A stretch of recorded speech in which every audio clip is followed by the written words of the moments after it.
So hello everyone, my name is Vipul Shukla और आज की इस वीडियो में हम बात करेंगे मॉनेटरी पॉलिसी क्या होती है। यस, हम बात करेंगे मॉनेटरी पॉलिसी होती क्या है और इससे कंट्रीज़ को क्या फ़ायदा होता है, क्या नुकसान होता है, और आरबीआई जो है वो मॉनेटरी पॉलिसी भाई निकालती क्यों है, इससे क्या स्टॉक मार्केट में इम्पैक्ट पड़ता है, क्या हमको फ़र्क पड़ता है मॉनेटरी पॉलिसी से। ठीक है, देखो मॉनेटरी पॉलिसी को हम फिक्सल पॉलिसी भी बोलते हैं। ये एक तरीके का नाम है और है भी और नहीं भी। जैसे कि आपका घर का नाम एक अलग होगा और आपका स्कूल के नाम एक अलग होगा, लेकिन घर का नाम समझो फिक्सल पॉलिसी हो गया और स्कूल का नाम आपको मॉनेटरी पॉलिसी हो गया। ठीक है, तो वो दोनों एक ही चीज़ है, एक ही नाम होता है, थोड़ा सा उसमें डिफरेंस होता है। ठीक है, तो हम समझेंगे मॉनेटरी पॉलिसी बेसिकली क्या होती है। देखो, मॉनेटरी पॉलिसी जो आरबीआई निकालती है जब भी कोई भी एक्शंस लेती है पैसे से रिलेटेड, जिससे हमें इकोनॉमी में फ़र्क पड़ता है। हाँ, इकोनॉमी में फ़र्क पड़ता है, लोगों की फाइनेंस में फ़र्क पड़ता है, लोगों की जेब में फ़र्क पड़ता है, उसको हम मॉनेटरी पॉलिसी बोलते हैं।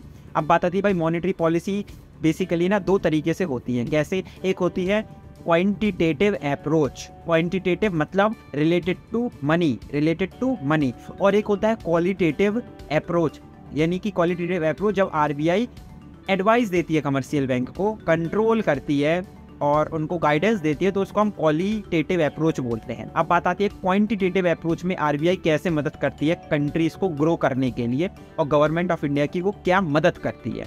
देखो, आरबीआई ना बेसिकली आरबीआई लोग कमर्शियल बैंक को जब लोन देती है तो हम उसको एक वर्ड बोलते हैं जिसका नाम है क्या?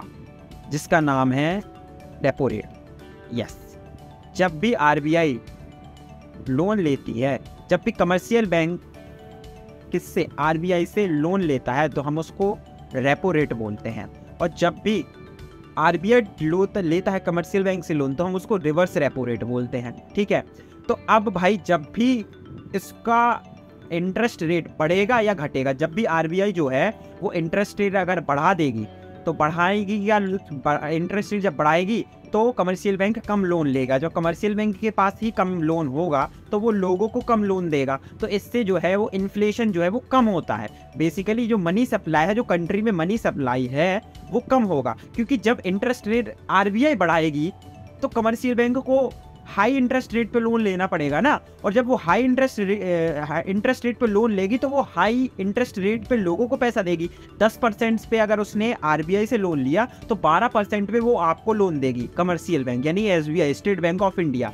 तो इससे लोग क्या डरते हैं उस समय के भाई इतना हाई इंटरेस्ट रेट है, हमें नहीं लेना, तो मनी सप्लाई जो है वो कम हो जाती है कंट्री में। अब ये मनी सप्लाई कम क्यों करती है आरबीआई? इसीलिए करती है जब भी इन्फ्लेशन का सिनेरियो आता है तो वो मनी सप्लाई कम करती है। और इसका सीन उल्टा कर दें रिवर्स रेपो रेट में, है ना, तो कि जब आरबीआई लोन लेती है कमर्शियल बैंक के साथ। हाँ, अब बात आती है कि जो इंटरेस्ट रेट है वो अगर आरबीआई ने कम कर दिया तो लोग कमर्शियल बैंक जो है वो ज़्यादा से ज़्यादा लोन लेंगे, है ना, और कमर्शियल बैंक ज़्यादा से ज़्यादा लोन वो आपको देंगे। और जब आपको लोन लेंगे तो जो मनी सप्लाई है वो क्या है, वो पूरे कंट्री में बढ़ेगा। और जब मनी सप्लाई बढ़ेगा, जो रेसेशन की सिचुएशन है वो उससे ख़त्म होगी। क्योंकि देखो, जब आरबीआई ने इंटरेस्ट रेट कम किए तो कमर्शियल बैंक ने ज़्यादा से ज़्यादा लोन लिया। अब जब कमर्शियल बैंक ने ज़्यादा से ज़्यादा लोन लिया तो वो ज़्यादा से ज़्यादा आपको लोन देगी, समझ रहे हो? तो मनी सप्लाई कंट्री में होगा तो इससे कंट्री क्या होगी? ग्रो करेगी।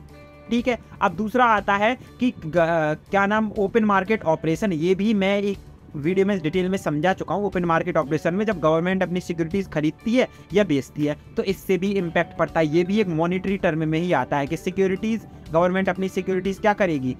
बेचेगी रेसेशन के समय। ठीक है, तो इससे क्या होगा? इससे लोगों के पास ज़्यादा से ज़्यादा पैसा जाएगा। और इन्फ्लेशन के समय क्या करेगी? खरीदेगी, सेल करेगी, है ना, तो लोगों का पैसा ज़्यादा से ज़्यादा गवर्नमेंट के पास आएगा, कंट्री से पैसा कम होगा इन्फ्लेशन के समय। और दूसरा आता है आपका क्या?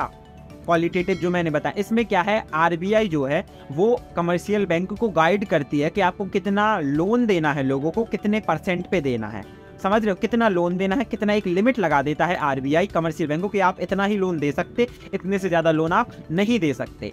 तो उससे भी बहुत ज़्यादा इम्पैक्ट पड़ता है, मॉनेटरी इम्पैक्ट पड़ता है। तो ये एक तरीके का एडवाइस हो गया, गाइडेंस हो गया। ठीक है, और एक आता है आपका कि जब आरबीआई एक लिमिट सेट कर देता है, क्रेडिट लिमिट, कमर्शियल बैंक को एक क्रेडिट लिमिट लगा देता है कि आप जो है वो लोन देंगे इस लिमिट के देंगे, 100 करोड़, 200 करोड़, 5,000 करोड़, इस लिमिट से ऊपर आप लोन नहीं देंगे। तो इससे भी जो है वो मनी का जो सप्लाई है वो उससे इम्पैक्ट पड़ता है। ये सिचुएशन, ये सिनेरियो जब ही यूज़ किए जाते हैं जब कंट्रीज़ में इन्फ्लेशन होता है या रेसेशन होता है, तो ही ये स्टेप लिए जाते हैं। तो आप समझ गए मॉनिटरी टर्म क्या होता है, क्वालिटेटिव, क्वांटिटेटिव, और इससे कैसे इन कंट्रीज़ में इम्पैक्ट पड़ता है। ठीक है, I hope you understand the video. अगर वीडियो अच्छी लगे तो वीडियो को लाइक ज़रूर करना, चैनल को सब्सक्राइब ज़रूर करना, और अब हम मिलते हैं नेक्स्ट वीडियो में। तब तक के लिए बाय।